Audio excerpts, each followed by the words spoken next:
사랑합니다, 행복님. 오늘도 찾아주셔서 감사합니다. 엄마, 저 결혼하는데 신혼집 전세자금 좀 도와주시면 안 돼요? 그 순간 그녀의 심장이 철렁 내려앉았습니다. 눈앞에 앉은 아들은 너무나도 당연하다는 듯한 표정이었습니다. 그녀는 집안 곳곳에 걸려있는 가족 사진을 바라보며 깊은 한숨을 내쉬었습니다. 내가 이 돈을 내주면 내 남은 노후는 어떻게 하지? 하지만 아들에게 미안한 마음이 들어 쉽게 거절할 수 없었습니다. 그녀가 조용히 고민하는 사이 아들은 더 강하게 밀어붙였습니다. 엄마, 아버지 돌아가시고 보험금 받은 거 있잖아요. 아직 남아있죠? 그걸로 좀 도와주시면 안 될까요? 그 순간 그녀는 손에 들고 있던 컵을 놓칠 뻔했습니다. 아버지의 보험금까지 생각하고 있었던 거야? 눈앞에 아들이 낯설게 느껴졌습니다. 하지만 그녀는 결국 한숨을 삼켰습니다. 그래. 자식 잘 되는 게 부모 행복이지. 돈이야 내가 더 벌면 되니까. 그렇게 그녀는 30년 동안 피땀 흘려 모은 적금을 깼습니다. 그리고 모든 걸 내주었습니다. 하지만 그때는 몰랐습니다. 이 선택이 결국 내 남은 인생을 어떻게 바꿔놓을지, 그렇다면 부모가 결혼 비용을 지원하면 어떤 현실을 맞이하게 될까요? 그리고 자녀를 독립시킨 후에도 경제적 정서적으로 풍요롭게 사는 방법은 무엇일까요? 지금부터 그녀의 이야기를 통해 함께 알아보겠습니다. 오늘 주제가 마음에 드신다면 구독과 좋아요 눌러주세요. 여러분의 마음을 안아주는 좋은 컨텐츠로 보답하겠습니다. 그렇게 모든 걸 내주고 1년이 지났습니다. 어느 날 큰아들에게서 전화가 걸려왔습니다. 엄마, 혹시 5천만 원만 더 빌려주실 수 있어요? 그녀는 순간 핸드폰을 쥔 손에 힘이 들어갔습니다. 무슨 일인데? 아기 태어나기 전에 이사해야 할 것 같아서요. 지금 사는 집이 좁아서요. 그녀는 가만히 벽에 기대어 섰습니다. 결혼할 때 전세금을 마련해 줬는데 이제는 더 큰 집으로 옮긴다고 또 돈을 요구하는 것이었습니다. 그녀는 조용히 말했습니다. 엄마도 이제 여유가 없단다. 그 순간 아들의 목소리가 굳어졌습니다. 아, 그렇구나. 그리고 전화를 끊었습니다. 몇 개월 후 아기가 태어났습니다. 산후조리원에 있던 며느리가 전화를 걸었습니다. 어머니, 저희 애기 보러 언제 오세요? 그녀는 웃으며 답했습니다. 그래. 곧 갈게. 우리 손주 얼마나 예쁠까. 아기 낳느라 고생 많았어. 그러자 며느리는 조심스럽게 말을 덧붙였습니다. 사실 산후조리원 비용이 생각보다 많이 나와서요. 혹시 조금만 보태주실 수 있을까요? 그녀는 순간 말문이 막혔습니다. 아들과 며느리는 좋은 병원을 골랐다고 했습니다. 일주일에 수백만 원이 드는 고급 산후조리원이었습니다. 내가 그 돈을 대줘야 하나? 하지만 거절하지 못했습니다. 그렇게 그녀는 또 통장을 열었습니다. 조리원을 나온 후 아들이 말했습니다. 엄마, 애기 장난감은 친환경 원목으로 사주고 싶어요. 요즘 아기한테 좋은 장난감이 비싸서. 그녀는 웃으며 말했습니다. 그런 건 너희가 사야지. 하지만 아들은 서운한 듯 말했습니다. 엄마, 우리가 엄마한테 뭐 크게 바라는 것도 아니잖아요. 그 말이 그녀를 흔들었습니다.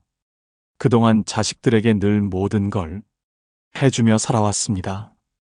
그런데 이제는 조금이라도 해주지 않으면 서운하다는 말을 들어야 하는 부모가 되어 있었습니다. 어느 날 큰아들이 또다시 전화를 걸었습니다. 엄마, 저희 애기 좀 봐주실 수 있죠? 그녀는 잠시 고민했습니다. 사실 이제는 몸이 예전 같지 않았습니다. 무릎도 시큰거리고 손목도 쑤셨습니다. 그렇지만 손주가 예쁘지 않은 건 아니었습니다. 그래서 조심스럽게 물었습니다. 하루 이틀 정도는 도와줄 수 있는데 얼마나 봐줘야 하니? 그러자 아들의 답변이 돌아왔습니다. 엄마 솔직히 어린이집 보내기엔 너무 어린 것 같아요. 엄마가 한 2, 3년만 봐주시면 안 될까요? 그녀는 순간 말을 잃었습니다. 2, 3년을?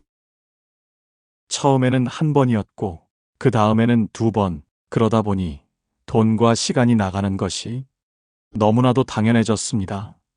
어느 날 그녀는 작은 아들과 저녁을 먹고 있었습니다. 자식들이 바빠서 얼굴 보기 어려워지자 오랜만에 시간을 내서 함께 식사를 했습니다. 그런데 대화 도중 작은 아들이 무심하게 던진 말이 그녀를 얼어붙게 만들었습니다. 엄마, 나중에 우리한테 기대실 생각은 아니죠? 그녀는 순간 말을 잃었습니다. 숟가락을 들고 있던 손이 떨렸습니다. 그날 밤 그녀는 깊은 한숨을 내쉬며 침대에 누웠습니다. 이불을 덮고 눈을 감았지만 좀처럼 잠이 오지 않았습니다. 머릿속에서는 계속해서 그 말이 맴돌았습니다.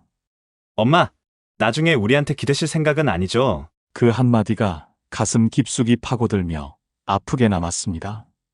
그녀는 평생 자식들을 위해 살아왔습니다. 남편이 떠난 후 2아이를 혼자 키우며 하루하루 버텨왔습니다. 밥 한 끼 제대로 챙겨 먹을 여유도 없이 아침부터 밤까지 일했고 몸이 아파도 아픈 줄 모르고 살아왔습니다. 오직 자식들이 잘 되길 바라는 마음 하나로 버텼습니다. 하지만 이제 남은 것은 아무것도 없었습니다. 통장은 비었고 몸은 쇠약해졌으며 자식들은 더 이상 그녀를 필요로 하지 않았습니다. 그녀는 거울을 바라보았습니다. 주름이 깊게 패인 얼굴, 생기 없는 눈빛, 언제부터 이렇게 늙어버린 걸까? 그 순간 그녀는 문득 깨달았습니다. 평생 한 번도 나를 위한 삶을 살아본 적이 없다는 것을. 자식이 대학에 갈 때, 결혼할 때, 손주가 태어날 때까지 끊임없이 주기만 했습니다. 그 과정에서 그녀의 삶은 점점 희미해져 갔습니다. 내가 무엇을 좋아하는지, 무엇을 하고 싶은지조차 잊어버린 채 오직 자식들만 바라보며 살아왔습니다. 그리고 이제는 더 이상 아무것도 남지 않았습니다. 그녀는 조용히 앉아 생각했습니다. 앞으로 남은 인생을 어떻게 해야 할까? 지금이라도 나를 위해 살아야 하는 걸까? 하지만 어떻게 해야 하는지조차 막막했습니다. 평생 누군가를 위해 살아온 사람에게 나를 위해 살아라는 말은 너무나 낯설게 느껴졌습니다.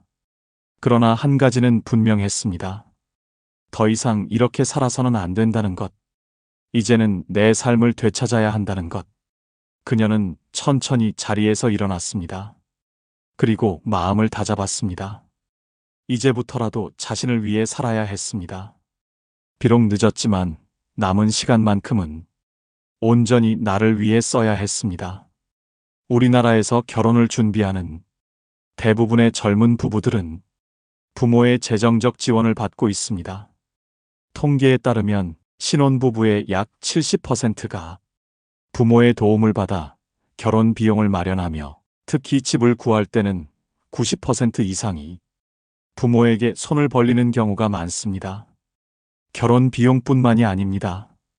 출산, 육아, 주거 안정까지 부모의 지원이 당연한 듯 요구되고 있습니다.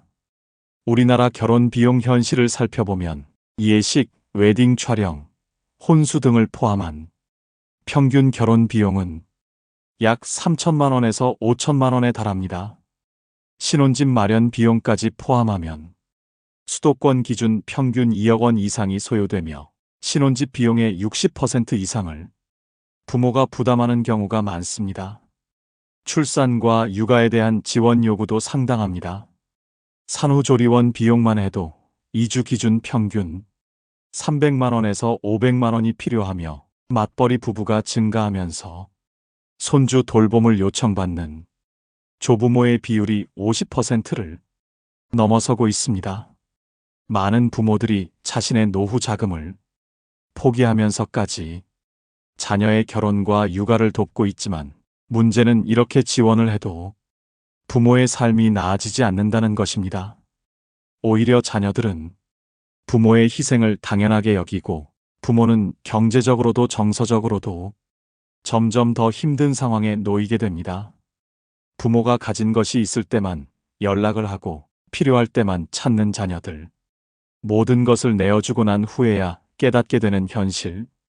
그녀는 그제야 알았습니다. 지금까지 자식을 위해 살아왔지만 이제는 내 인생을 지켜야 한다는 것을. 남은 인생을 후회 없이 살기 위해서는 부모가 반드시 실천해야 할 3가지 원칙이 필요했습니다. 첫 번째, 노후 자금은 절대 건드리지 마세요. 많은 부모들이 결혼할 때만 도와주면 된다고 생각하지만 현실은 그렇지 않습니다. 결혼 비용을 지원하면 이사할 때 또 손을 벌리고 이사 비용을 도와주면 출산 비용까지 부탁하는 경우가 생깁니다. 출산을 도와주면 육아까지 맡아달라는 요청이 이어집니다. 그렇게 계속해서 주다 보면 어느 순간 부모의 남은 돈과 에너지는 바닥나게 됩니다. 노후 자금은 부모의 생명줄입니다. 절대 양보해서는 안 됩니다. 자녀에게 지원하는 돈은 투자나 대출이 아닙니다. 기부라고 생각해야 합니다. 절대 돌려받을 것을 기대해서는 안 됩니다. 부모가 경제적 독립을 지키지 않으면 결국 자식에게 기대야 하고 그 순간 부모의 위치는 더욱 불안해집니다. 돈이 없으면 자식조차 부모를 우습게 볼 수도 있습니다. 그러니 무엇보다 중요한 것은 부모 자신의 재정적 독립을 유지하는 것입니다. 두 번째, 자녀와의 관계에서 거리두기를 실천하세요. 부모가 모든 걸 다 해주면 자녀는 독립하지 못합니다.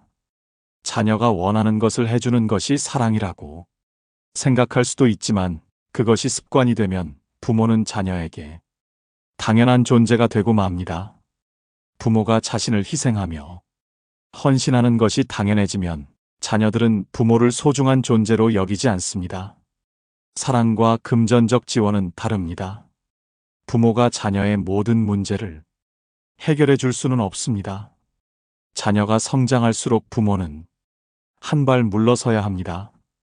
부모가 늘 자녀를 돕다 보면 결국 부모 자신은 어떤 삶도 가질 수 없게 됩니다. 어느 순간부터 부모는 자녀의 인생을 책임지는 존재가 아니라 자녀가 자신의 인생을 스스로 책임질 수 있도록 도와주는 존재가 되어야 합니다. 부모가 자녀의 결혼을 돕는 것은 선택이지 의무가 아닙니다. 부모의 역할은 자녀를 끝까지 부양하는 것이 아니라 독립할 수 있도록 가르치는 것입니다.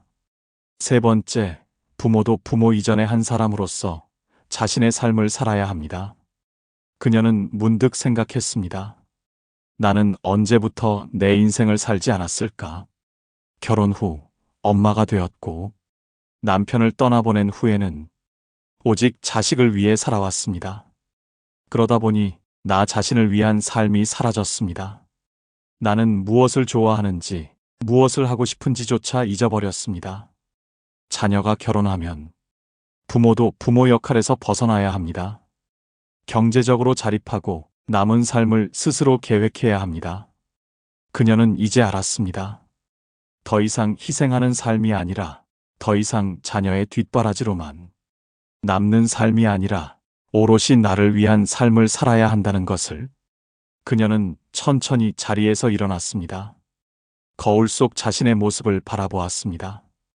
여전히 주름진 얼굴이었지만 이제는 더 이상 불안하지 않았습니다. 이제부터라도 내 인생을 되찾기로 결심했으니까요. 부모의 희생이 당연해지는 순간 부모는 희생양이 됩니다. 부모는 자신의 삶을 지켜야 합니다. 자녀를 위해 무엇을 해줄지 고민하기 전에 나는 앞으로 어떻게 살아야 할지를 먼저 고민해야 합니다. 노후를 준비하지 않으면 결국 자식에게 의지해야 하고 그 순간 부모의 삶은 더 힘들어집니다. 이제는 나를 위해, 내 삶을 위해 진짜 내 인생을 살아야 합니다. 더 이상 희생하지 마세요. 부모도 부모 이전에 한 사람으로서 자신의 삶을 살아야 합니다. 그렇다면 이제부터는 어떻게 살아야 할까요? 부모가 노후에 흔들리지 않고 자신만의 삶을 살아가기 위해서는 반드시 준비해야 할 것들이 있습니다. 단순히 마음가짐만 바꾼다고 해결되는 것이 아닙니다. 철저한 계획과 실천이 필요합니다. 첫 번째, 노후 재정을 철저하게 점검해야 합니다. 부모가 경제적으로 독립하지 않으면 결국 자녀에게 의지할 수밖에 없습니다. 그리고 자녀들은 경제적 부담이 커질수록 부모를 짐처럼 여기게 됩니다. 처음에는 우리 부모님이니까 도와드려야지 라는 마음이 있지만 시간이 지날수록 부모님이 왜 내 도움 없이는 생활을 못하실까? 라는 생각이 들게 됩니다. 2단계가 지나면 부모를 부양해야 한다는 책임이 부담으로 바뀌고 결국 부모와의 관계가 소원해질 수도 있습니다. 그녀는 먼저 자신의 재정 상황을 점검하기로 했습니다. 현재 남아있는 자산은 얼마나 될까? 매달 필요한 생활비는 얼마일까? 앞으로 병원비, 주거비까지 고려하면 어느 정도의 자금이 필요할까? 막연하게 조금만 더 쓰면 괜찮겠지? 라고 생각했던 그녀는 충격을 받았습니다. 남은 돈이 생각보다 많지 않았습니다. 더 이상 자식들에게 휘둘릴 수 없다는 결심이 더욱 확고해졌습니다.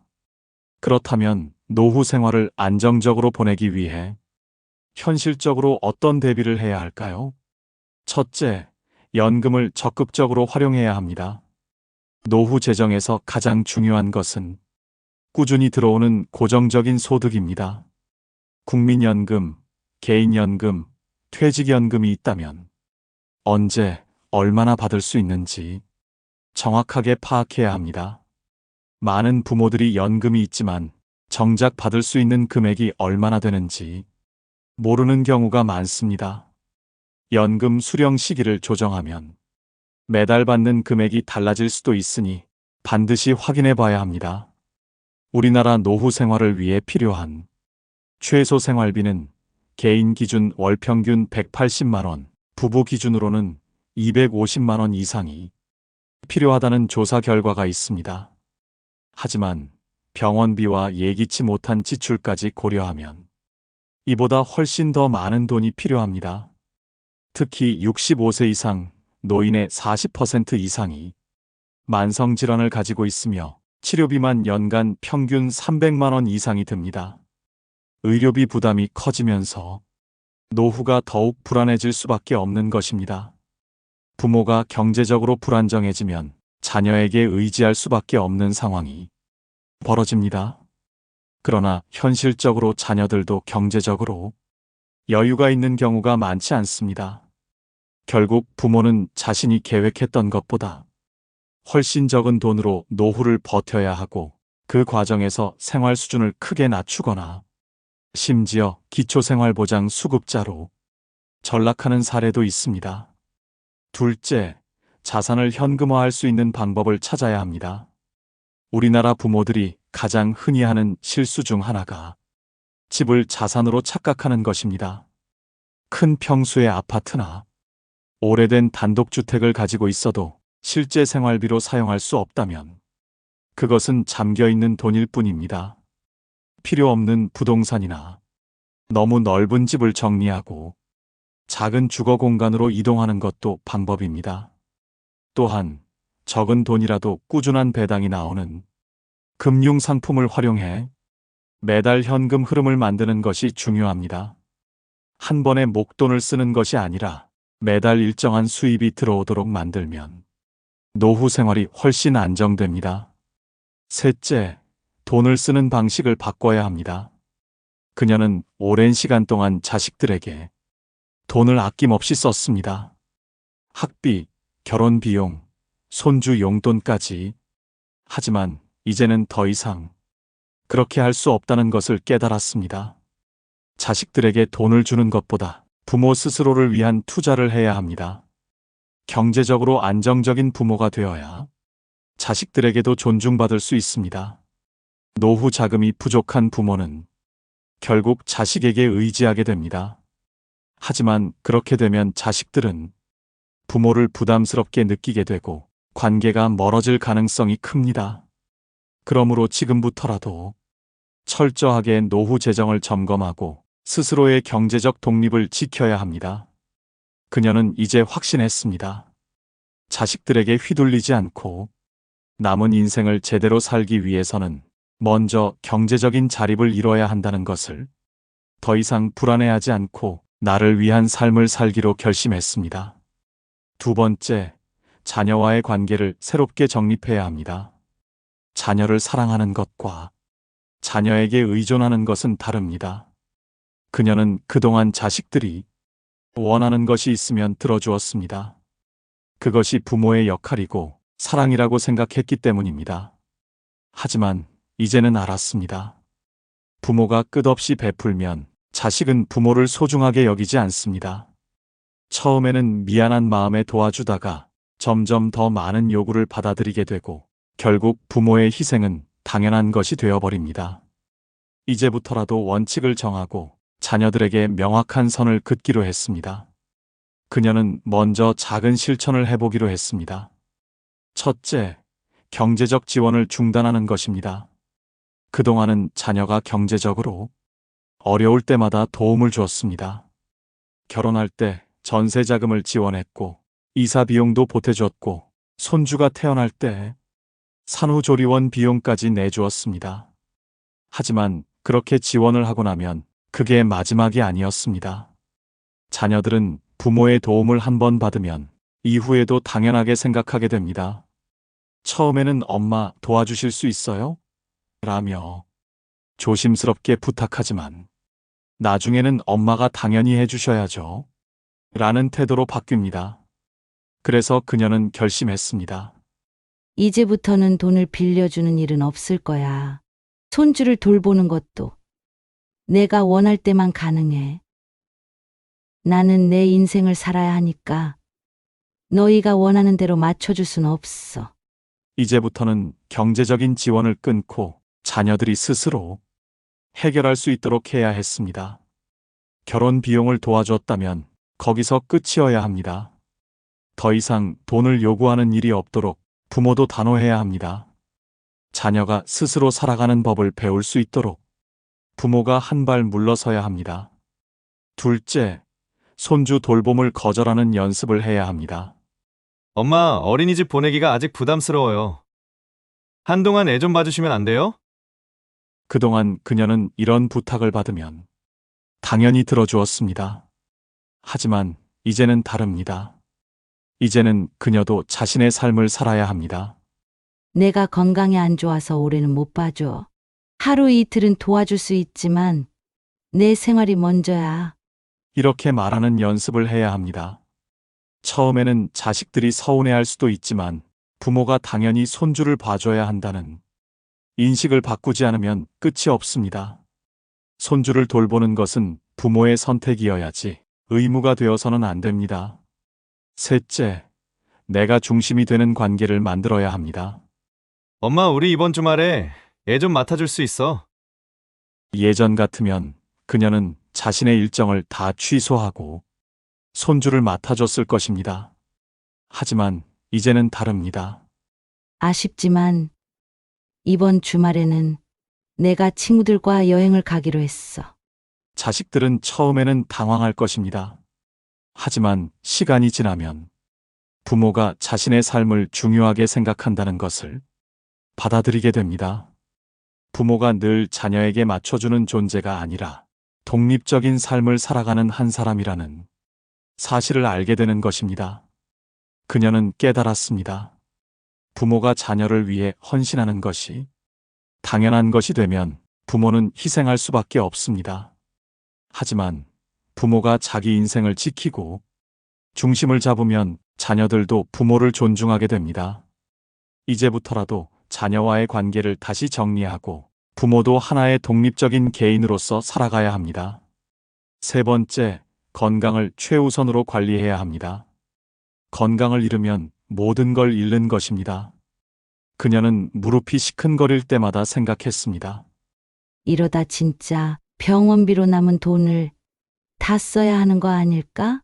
자녀에게 의지하지 않고 독립적인 삶을 살기 위해서는 무엇보다 건강이 뒷받침되어야 합니다. 노후 자금이 충분하더라도 건강이 나빠지면 결국 병원비로 다 나가게 되고 생활의 질이 급격히 떨어질 수밖에 없습니다. 이제는 건강을 챙기는 것이 최우선이라는 걸 깨달았습니다. 첫째, 운동은 선택이 아니라 필수입니다. 그녀는 매일 아침 30분씩 걷기 운동을 시작했습니다. 처음에는 귀찮고 힘들었지만 하루하루 꾸준히 걷다 보니 몸이 조금씩 가벼워지는 느낌이 들었습니다.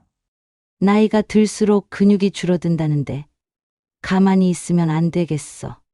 그래서 근력 운동도 병행하기로 했습니다. 무릎과 허리 근육을 강화하면 관절 통증을 예방할 수 있다는 걸 알게 되었기 때문입니다. 처음에는 간단한 스트레칭부터 시작했고 점점 근력 운동을 추가했습니다. 운동은 노후의 삶을 결정짓는 중요한 요소입니다. 연구에 따르면 규칙적으로 운동하는 사람들은 그렇지 않은 사람들보다 평균 10년 이상 더 건강하게 산다고 합니다. 노후에는 근력이 줄어들고 뼈가 약해지기 때문에 걷기 운동과 근력 운동을 병행하는 것이 필수적입니다.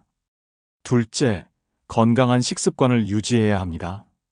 그녀는 평소에 짜게 먹는 습관이 있었습니다. 그런데 혈압이 높아지고 콜레스테롤 수치가 상승하면서 이제는 식습관을 바꿔야 한다는 것을 절실히 깨달았습니다. 짠 음식과 단 음식을 줄이고 단백질과 채소 위주의 식사를 하기로 했습니다. 특히 나이가 들수록 근육량이 줄어들기 때문에 단백질 섭취가 중요합니다. 계란, 생선, 두부, 닭고기 같은 단백질이 풍부한 음식을 매일 챙겨 먹었습니다. 물을 충분히 마시는 것도 중요하다더라. 그래서 하루에 최소 1.5리터 이상의 물을 마시기로 했습니다. 수분이 부족하면 피로가 쉽게 오고 피부 탄력이 떨어지며 혈액순환에도 문제가 생길 수 있기 때문입니다. 또한 규칙적인 식사 시간을 지키는 것도 중요합니다. 나이가 들수록 소화 기능이 떨어지기 때문에 끼니를 거르지 않고 적절한 시간에 식사를 하는 것이 건강을 유지하는 데 도움이 됩니다. 셋째, 정기적으로 건강검진을 받아야 합니다. 병은 미리 예방해야 한다. 그녀는 주변에서 건강검진을 받지 않다가 병을 키운 사례를 많이 보았습니다. 이제는 미리미리 관리해야 한다는 것을 알았습니다. 그래서 1년에 한 번씩 정기 건강검진을 받기로 했습니다. 건강검진을 통해 초기 질병을 발견하면 치료가 훨씬 쉬워집니다. 특히 암, 당뇨, 고혈압 같은 만성질환은 조기에 발견해야 건강하게 오래 살 수 있습니다. 그리고 치과 검진도 중요합니다. 치아 건강이 나빠지면 음식 섭취가 어려워지고 결국 영양 불균형으로 이어질 수 있기 때문입니다. 나중에 아프면 자식들이 걱정하겠지. 그녀는 이제 자식들에게 부담을 주지 않기 위해서라도 스스로 건강을 지키기로 했습니다. 건강은 한 번 잃으면 다시 되돌리기 어렵습니다. 그래서 지금부터라도 몸을 돌보고 건강을 최우선으로 생각하기로 결심했습니다. 운동을 꾸준히 하고 건강한 식습관을 유지하며 정기적으로 건강검진을 받는 것. 이 세 가지만 잘 지켜도 노후는 훨씬 더 건강하고 안정적일 것입니다. 하지만 마음이 정말 편안하고 행복한 노후를 위해서는 반드시 실천해야 할 것이 하나 더 있습니다. 네 번째, 새로운 목표를 만들어야 합니다. 그녀는 평생 엄마라는 이름으로 살아왔습니다. 아이들을 키우고 뒷바라지하고 오직 가족을 위해 헌신하며 살았습니다. 하지만 이제는 한 사람으로서의 삶을 살아야 합니다. 나는 무엇을 하고 싶을까? 무엇을 배우면 재미있을까? 어떤 삶을 살고 싶을까? 자녀를 위해 희생하는 삶이 아닌 이제는 나를 위해 살아가야 합니다. 더 이상 누군가의 부모로서 혹은 가족의 돌봄을 책임지는 존재로서 남는 것이 아니라 나 자신을 위해 목표를 세우고 그 목표를 이루며 살아야 합니다. 첫째, 여행 계획을 세워야 합니다. 그녀는 예전부터 가고 싶었던 곳들이 있었습니다. 하지만 지금은 바빠서 돈이 아까워서라는 이유로 한 번도 떠나보지 못했습니다. 그러나 이제는 다릅니다. 남은 인생을 후회 없이 살기 위해 직접 리스트를 만들기로 했습니다. 해외여행은 부담스럽지만 국내 여행부터 시작하면 되겠어. 그래서 가까운 곳부터 차근차근 떠나보기로 했습니다. 작은 시골 마을, 계절마다 다른 매력을 가진 자연 속으로 가는 것만으로도 마음이 설레기 시작했습니다. 여행을 떠난다는 것 자체가 그녀에게는 새로운 도전이었고 삶의 활력을 되찾는 과정이었습니다. 둘째, 새로운 취미를 찾아야 합니다. 그녀는 오랫동안 그림을 배우고 싶었습니다. 하지만 늘 시간이 없다는 이유로 그리고 자녀들의 학원비가 우선이라는 이유로 미뤄왔습니다. 그러나 이제는 다릅니다. 이제는 내가 하고 싶은 걸 해야지. 그녀는 지역 문화센터에서 그림 수업을 듣기 시작했습니다. 처음에는 서툴렀지만 점점 색을 칠하고 그림을 완성하는 과정이 즐거워졌습니다. 그리고 무엇보다 새로운 사람들을 만나면서 다시 활기를 되찾을 수 있었습니다. 취미는 단순한 즐거움을 넘어 새로운 인연을 만들고 삶을 풍요롭게 합니다. 그림뿐만이 아니라 독서 모임, 요가, 봉사활동 등 다양한 취미를 시도해 볼 수 있습니다. 중요한 것은 이제부터는 오직 나를 위한 시간을 가져야 한다는 것입니다. 셋째, 내가 중심이 되는 삶을 만들어야 합니다. 그녀는 매일 아침 오늘 하루를 어떻게 보낼지 계획을 세우기로 했습니다.